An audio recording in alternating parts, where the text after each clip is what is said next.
നമുക്കറിയാം, കേരള സംസ്ഥാനത്തിലാണ്, ഇന്ത്യ രാജ്യത്ത് കോൺഗ്രസ് വലിയ ശക്തിയായി നിലനിൽക്കുമ്പോൾ ഈ സംസ്ഥാനം അതിൽ നിന്ന് വ്യത്യസ്തമായി ഒരു ഗവൺമെൻറ് രൂപീകരിക്കുന്നിടത്തേക്ക് 1957 എത്തുന്നത്. EMSൻ്റെ നേതൃത്വത്തിലുള്ള ഗവൺമെൻറ് അധികാരത്തിൽ വരുന്നു. കമ്മ്യൂണിസ്റ്റ് പാർട്ടിയുടെ നേതൃത്വത്തിലുള്ള ഒരു ഗവൺമെൻറ്. ആ ഗവൺമെൻറ് അധികാരത്തിൽ വന്ന് അതിനെ പിരിച്ചുവിട്ട കഥയൊക്കെ എല്ലാവർക്കും അറിയാം. തീർത്തും ജനാധിപത്യ വിരുദ്ധമായ നടപടികൾ സ്വീകരിച്ചു. അത് കഴിഞ്ഞ് 1960 തെരഞ്ഞെടുപ്പ് വരുന്നു. അന്ന് EMS പട്ടാമ്പിയിൽ മത്സരിക്കുന്നു. ആ പട്ടാമ്പിയിൽ മത്സരിക്കുമ്പോൾ എന്താണ് അന്നത്തെ കോൺഗ്രസ് ചെയ്തത്? EMSനെ എങ്ങനെയും പരാജയപ്പെടുത്തണം. അതിനുവേണ്ടി ആരുടെ സഹായം സ്വീകരിച്ചു? അന്നത്തെ ജനസംഘത്തിന് സ്ഥാനാർത്ഥി ഉണ്ടായിരുന്നു. ആ സ്ഥാനാർത്ഥി പിൻവലിക്കേണ്ടതാണ് എന്ന് ഇവർ തമ്മിൽ ധാരണയിലെത്തുന്നു. അങ്ങനെ EMSനെ പരാജയപ്പെടുത്താനും ഈ ജനസംഘ സ്ഥാനാർത്ഥിക്ക് വേണ്ടിയല്ല, കോൺഗ്രസിൻ്റെ സ്ഥാനാർത്ഥിയെ വിജയിപ്പിക്കാനും സാക്ഷാൽ അന്നത്തെ ദീൻദയാൽ ഉപാധ്യായ വരുന്നു. അന്നത്തെ ജനസംഘത്തിൻ്റെ പ്രധാനി. അദ്ദേഹം വന്ന് പ്രചരണം നടത്തുന്നു. ഇത് ചരിത്രത്തിൻ്റെ ഭാഗമാണ്. ഇതേ കാര്യം പിന്നീട് പാലക്കാട് നടക്കുന്നു. പാലക്കാട് AKG മത്സരിക്കുന്നു പാർലമെൻറ്റിലേക്ക്. ആ പാലക്കാട് പാർലമെൻ്ററി കോൺസ്റ്റിറ്റ്യുവൻസിയിൽ AKGയെ പരാജയപ്പെടുത്താൻ അന്ന് ഇവരുമായി കോൺഗ്രസ് ചേർന്ന് നിൽക്കുന്നു. അവിടെയും AKGക്കെതിരെ ഒരു പൊതുയോജിപ്പുണ്ടാക്കുന്നു. പക്ഷേ AKG ജയിച്ചു വരുന്നു. ഇതെല്ലാം ചരിത്രത്തിൻ്റെ ഭാഗമായുള്ള കാര്യങ്ങളാണ്. കോലീബി സഖ്യം അതിന് ശേഷമാണ് ഉണ്ടാകുന്നത്. വടകര അതിൻ്റെ ഒരു കേന്ദ്രമാണല്ലോ, ഓർമ്മയില്ലേ? എല്ലാം പഴയ കാര്യമാണെങ്കിലും ഓർക്കുന്ന ഒരുപാട് ആളുകൾ കാണുമല്ലോ. വടകരയും ബേപ്പൂരും ആണല്ലോ, ഈ ജില്ലയിലാണല്ലോ അതിൻ്റെ ശരിയായ അരങ്ങേറ്റം നടന്നത്. അത് BJP സ്ഥാനാർത്ഥികളെ നിർത്തുക, ആ സ്ഥാനാർത്ഥികളെ വിജയിപ്പിക്കുക, കോൺഗ്രസ് പിന്തുണ നൽകുക, ഇതാണല്ലോ നിലപാട് സ്വീകരിച്ചിരുന്നത്. പക്ഷേ കാര്യം പുറത്തായി. മതനിരപേക്ഷ ചിന്താഗതിക്കാരായ ജനങ്ങളാണല്ലോ നാട്ടിൽ മഹാഭൂരിപക്ഷം. അത് ഭൂരിപക്ഷത്തിലും ന്യൂനപക്ഷത്തിലും മഹാഭൂരിപക്ഷം മതനിരപേക്ഷ ചിന്താഗതിക്കാരാണ്. അവർ ജാഗ്രതായി. അതിൻ്റെ ഭാഗമായി കോൺഗ്രസ് ഉദ്ദേശിച്ച കാര്യം നടന്നില്ല.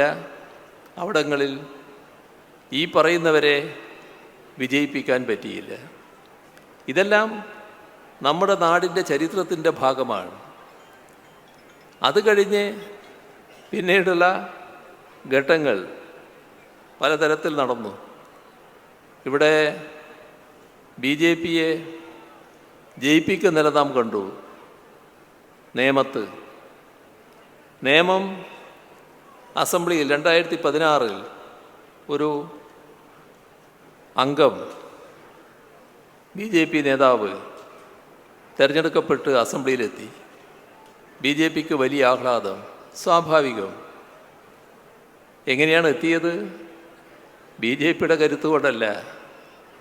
അവിടെ കോൺഗ്രസിൻ്റെ വോട്ട് കാണാനില്ല.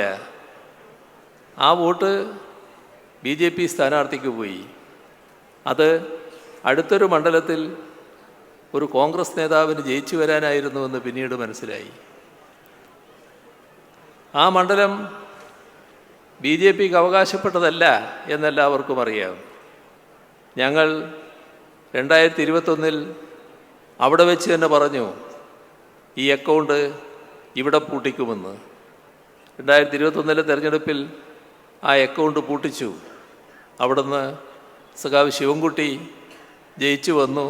ഇപ്പോൾ പൊതുവിദ്യാഭ്യാസ മന്ത്രിയായി മന്ത്രിസഭയിലിരിക്കുന്നു. ഇതെല്ലാം നമ്മുടെ ചരിത്രത്തിൻ്റെ ഭാഗമാണ്. ഈ കഴിഞ്ഞ ലോക്സഭാ തെരഞ്ഞെടുപ്പിൽ എന്തെല്ലാം നാടകങ്ങളാണ് നാം കണ്ടത്. ആ നാടകങ്ങളുടെ ഒരു പ്രത്യേക ഘട്ടം തൃശ്ശൂരിൽ കണ്ടല്ലോ. തൃശ്ശൂരിൽ ഒരു BJP അംഗം ജയിക്കുന്നു. എങ്ങനെയാണ് ജയിക്കുന്നത്? തൃശ്ശൂരിലെ കോൺഗ്രസിൻ്റെ വോട്ട് കാണാനില്ല. 2019 കോൺഗ്രസ്സിന് കിട്ടിയ വോട്ട് വലിയ തോതിൽ ഇടിഞ്ഞു പോകുന്നു. അങ്ങനെ വന്നപ്പോൾ BJP സ്ഥാനാർത്ഥിക്ക് ജയിക്കാനാകുന്നു. ഇതൊക്കെ കൺമുന്നിലുള്ള യാഥാർത്ഥ്യങ്ങളാണല്ലോ. ഏതെല്ലാം മറിമായങ്ങളാണ് നടന്നത്. ഇതൊരു ഭാഗം. അതേസമയം 4 വോട്ടിനു വേണ്ടി എന്തും ചെയ്യാം എന്ന നില സ്വീകരിക്കുന്നത് നാം കണ്ടില്ലേ. അതിൻ്റെ ഭാഗമായി ഒരു ഭാഗത്ത് BJPയെ പല രീതിയിൽ സഹകരിപ്പിക്കാൻ നോക്കുമ്പോൾ, ഭൂരിപക്ഷ വർഗീയതയുമായി സമരസപ്പെടാൻ നോക്കുമ്പോൾ, മറുഭാഗത്ത് ന്യൂനപക്ഷ വർഗീയതയുമായും വല്ലാതെ സമരസപ്പെടുന്ന കാഴ്ചയല്ലേ കാണാൻ സാധിക്കുന്നത്. അതിൽ വലിയ പങ്ക് കോൺഗ്രസും ലീഗുമാണല്ലോ വഹിക്കുന്നത്. 4 വോട്ട് കിട്ടിയാൽ മതി. അതിൻ്റെ ഭാഗമായി 1-2 സീറ്റ് കിട്ടിയാൽ അത് എല്ലാം കൊണ്ടും നേട്ടമായി എന്നാണോ ഇവർ കണക്കാക്കുന്നത്?